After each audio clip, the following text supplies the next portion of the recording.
Léa Drucker est à l'affiche du film Jusqu'à la garde, diffusé le 24 novembre 2021 sur France 2. Ce rôle lui avait valu le César de la meilleure actrice en 2019. Mais avait également nécessité quelques prouesses d'organisation vis-à-vis de sa fille. C'est un choix personnel, intime, que les gens n'hésitent pas à commenter. En choisissant le prénom d'un enfant, les parents forgent la manière dont chacun va s'adresser à lui, quitte à développer certains traits de caractère et pas d'autres.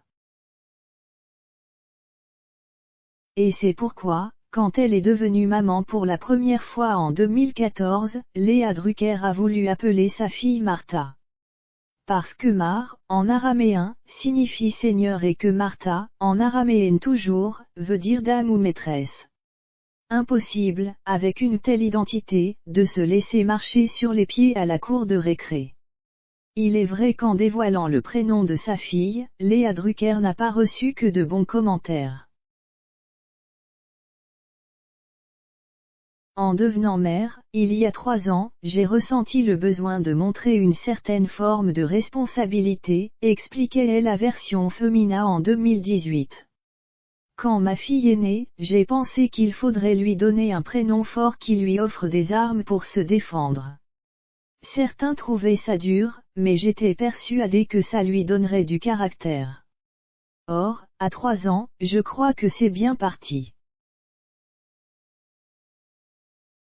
C'est étrange, j'ai vécu une enfance heureuse aux côtés de parents adorables qui m'ont transmis beaucoup de choses, mais le contexte social et le fait de ne pas avoir toujours bien su me défendre m'ont inspiré cette idée. La rencontre avec Julien a changé ma perception des choses. Léa Drucker a rencontré son compagnon, Julien Rambaldi, en 2009 sur le tournage du film Les meilleurs amis du monde, avec Marc Lavoine et Pascal Arbillot. Les liens qui l'ont tissé professionnellement ont progressivement évolué vers une jolie histoire d'amour. Aujourd'hui, les deux cinéastes forment une jolie famille recomposée. La rencontre avec Julien et ses enfants, Dino et Mia, a changé ma perception des choses, avoue l'actrice dans les pages de gala. Je suis devenue plus optimiste sur l'amour. Je me suis autorisée à vivre ce que je m'étais plus ou moins interdit. J'ai enfin pu construire. Je me suis remise à croire à plein de choses, la vie, l'amour, la maternité. Devenir maman ne lui a pas donné envie, cela dit, de rester à la maison pour pouponner. Au contraire.